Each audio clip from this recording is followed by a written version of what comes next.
Hey guys, how's it going? This is Nat Nader, and welcome back to your weekly dose of Creepypasta. First reading of 2019, here we are. Happy New Year officially to you all. Let's make this year a good year.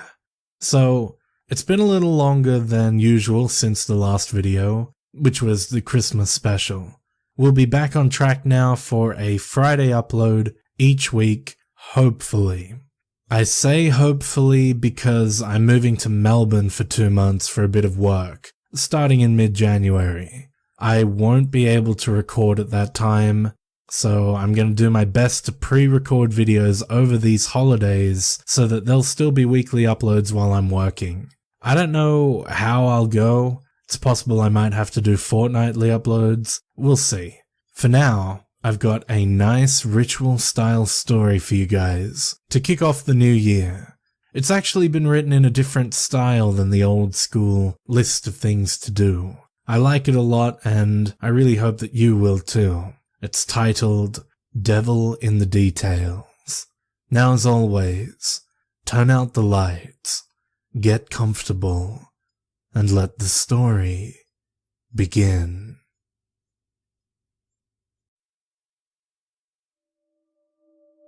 Trevor looked at the sweaty, crumpled paper in his hand, reviewing the instructions yet again.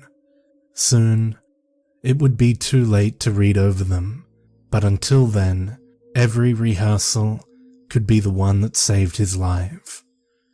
4 pale candles, he read, and then glanced over to the 4 candles sitting on the floor. He had arranged them in a perfect square, just as instructed. The line of crisp white chalk connected them, and he mentally marked the next item off the list. His hand was shaking, making it harder to read the scrolled lines of pencil on the paper. With a deep breath, he looked away from the paper and out the window. There was a swell of nervous energy bubbling in his chest. He had prepared, he reminded himself. He had read and studied. He had memorized every line of text and done his research. Now was no time to have second thoughts or doubts. Remember, the entity will know your thoughts. If you enter with doubts, he will use these to his advantage. Trevor closed his eyes and smiled, trying his best to think confident and reassuring thoughts. What he needed to do, he realized, was find something else to think about. Every review of the instructions only deepened his anxiety, and it obviously wasn't helping. It reminded him of cramming for final exams. He'd always overdone it and worn himself out, so that he ultimately spent a week sick and dreading the impending tests. Now was not the time to weaken his mental or emotional defenses. It was instead the time to finally achieve something with his life. Trevor walked away from his preparations, shoving the paper in his pocket and trying to prevent his mind from running over and over the instructions. They always hung on the final words. If you successfully complete the ritual, he will grant you one request for whatever your heart desires. Choose wisely.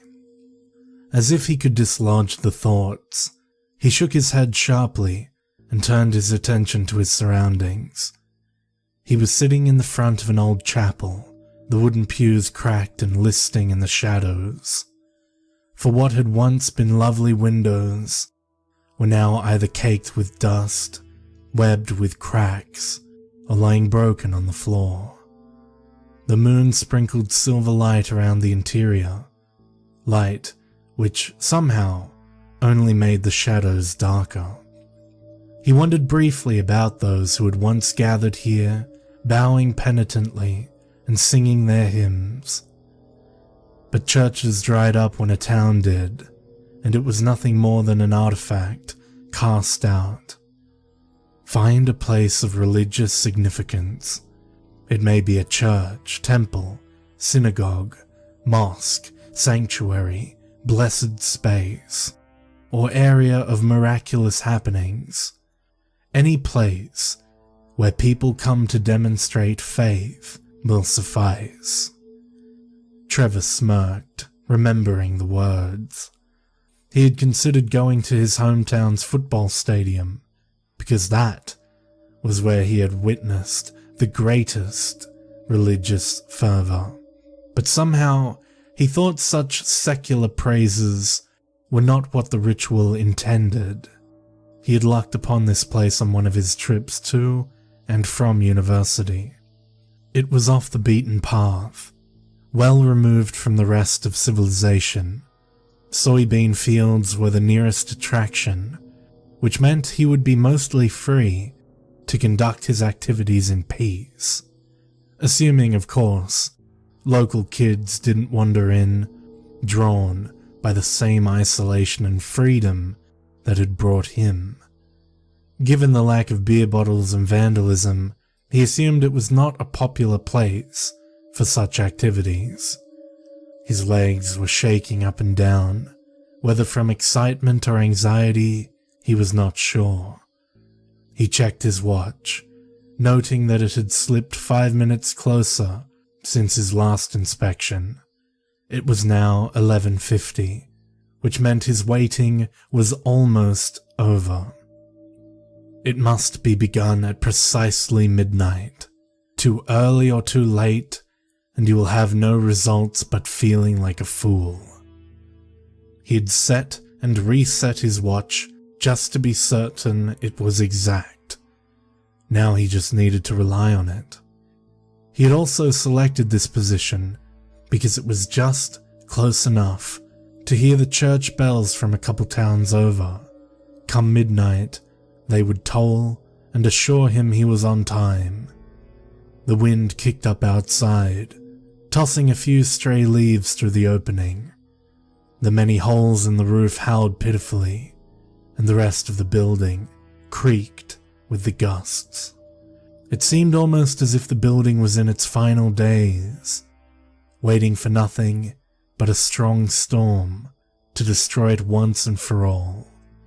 Giving in to his worries, Trevor pulled the paper from his pocket and reviewed the important parts again. He skimmed over the materials, certain he had everything he needed. Instead, he reviewed the cautions to ensure he did not make any deadly mistakes. First, never speak your name. Such a being will seek any way to gain power over you. Should this creature find any weakness, he will use it to possess you. This is akin to being split apart from the inside out, slowly and over several days. Most unfortunate souls are also forced to watch as they slaughter family, friends, and other victims. It was simple enough. No names. That was an easy pitfall to avoid. Next, do not answer his questions. They are intended to trick you. You must only say what you have been instructed and your request. If you engage in questions, he will trap you in his game. You will slowly waste away, forever caught in his web of lies. Trevor had always been taciturn, so he was not concerned. Remaining silent was his primary skill in life, and he looked forward to putting it to good use. He also couldn't help but wonder who in their right mind would try to best a demon in a duel of wits. It seemed like one of the oldest follies. Third, ensure all barriers are maintained for the duration of the ritual. He will be unable to touch or harm you physically while the barriers are active. Adhere to the guidelines for your own safety. Another easy warning to heed. Who would ignore the barriers? Why would they even be in the ritual if they were not vital to its safe and successful completion. Finally, believe nothing of what he says. He exists only to lie. Rereading the warnings made him feel safer. These were so obvious that he could not imagine anyone making such grievous errors. He certainly knew better. And if the direst warnings in the ritual were so clear to him, it seemed impossible that he might fail. The clock hand spun closer, and he moved back to his prepared space. There were 4 candles, a 5th and black candle sitting to the side. There was a silver bowl of blessed water, secured from his local cathedral some days before. Also a lighter, a scrap of cotton cloth, and a steel knife. It was everything he needed. Trevor knelt beside the chalk square, arranging and rearranging items for the most practical setup. He wanted everything in arm's reach, but also in the order it would be needed, which meant, he thought, the lighter, the bowl, the knife, the cloth, and finally the candle. It was midnight, he saw. As soon as the thought crossed his mind, he heard the bells ringing. Right on time. He brought the lighter to the first of the 4 candles, slowly moving clockwise and lighting each in turn. They flickered and snapped in the breeze, but remained strong. His hands were unsteady as he picked up the bowl and set it in front of him. With a deep breath, he gripped the knife in his hand and drew it smoothly across his palm, just like they did in the movies. Only, it seemed to hurt worse than those actors let on. Let a few drops fall into the water, and then bandage yourself carefully. The scent of blood can attract other things you may not wish to deal with during the ritual. Trevor followed the instructions to the letter, turning the water a cloudy red with his own blood, before tightly wrapping his hand with the cloth. He knew the next steps by heart, moving through them almost robotically. Each step had been dutifully practiced, with the exception of cutting his own hand, many times in the bright light of day. Now, he lifted the bowl carefully with both hands, watching the way it rippled and changed. His blood diffused through the water, leaving darker and lighter patches that were quickly settling into the same pale shade. I summon you here with this dedication. Arrive. With the last word, he tipped the water into the middle of the square. Unlike in the practice sessions, the water rolled and then stopped at the chalk outline, forming a tiny pool that defied the laws of gravity and surface tension. Trevor's mouth hung open briefly, but he knew he had to continue. The black candle was already in his hand, and he lit it, despite the increasing wind. Gently, he placed it in the middle of the square, watching the tiny flame flicked on the surface of the water. I give you light to seek me, he said, the words trembling from his lips. Arrive. Barely were the words out of his mouth, then the black candle began to sink below the surface of the water, before disappearing completely. A dark, shadowy face emerged on the surface of the water, grinning widely. The face was hard to discern, but appeared dark and scaly, riddled with scars and fresh wounds that seemed to seep blood into the water around him. There were also many, many teeth. Trevor felt a cold pit of fear settle solidly in his stomach. "Who summons me?" came the deep, gravelly voice. It came not from the thing's moving lips, but from the air all around Trevor. The whole building seemed to vibrate with the voice. No names, no questions, he reminded himself. Trevor's mouth was dry, thinking just how easy it would have been to make that mistake. "You have been summoned, and I will instruct you. Speak your name." The church chuckled in time with the reflection in the water. He was smiling, showing even more teeth than Trevor thought could possibly exist in the span of that face. "Who are you to think you can command me, mortal?" came the bone-aching words. They seemed to vibrate through Trevor's body, as if he was being pulled apart by the reverberations alone. "Speak your name," he said again, through gritted teeth. The demon stretched, his arms stabbing through the surface of the water and entering this world. The water trickled off them, stumbling over protruding scales and nodules. Cruel claws shone in the candlelight, covered with water and a viscous red liquid that Trevor knew by sight. The smell of rot and decay followed quickly after, threatening to bring up Trevor's meager dinner. "I have summoned you, and you will obey my commands. Remain within the summoning area." "Oh, shall I obey you and remain here?" asked the beast mockingly, planting one hand either side of the puddle, outside the thin chalk lines. A deep, rolling chuckle emerged this time as he pulled himself slowly through the pool and into reality. The floorboards of the church appeared to buckle and steam wherever the claws pierced. "He will try to intimidate you. Stay strong. Remain within the summoning area.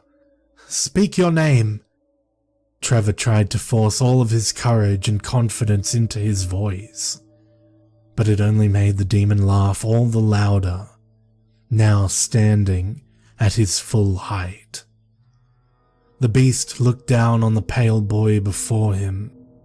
"You can call me Trevor," came Trevor's voice from his monstrous visage.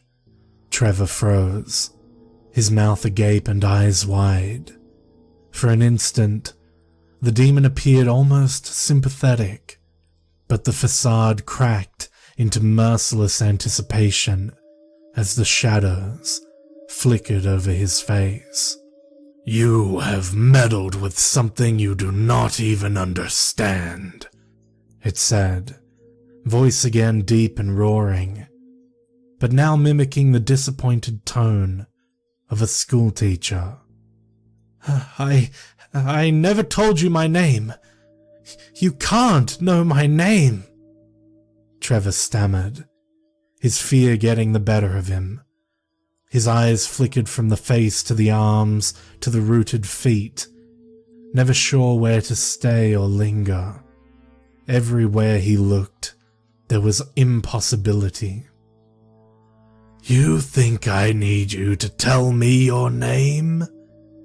Casually, the demon stretched, muscles and joints popping and cracking, as if it had been millennia since he moved about. His eyes, dark with unholy light, fixed on Trevor with predatory amusement. He answered his own questions with a deep shake of his head, sending water sizzling across the sanctuary. Trevor began scooting backward, whimpering with fear, as the monster before him took one broad step forward. There was really nowhere to escape. The candles slowly snuffed themselves out, leaving only the moonlight to glint off those smiling teeth. But...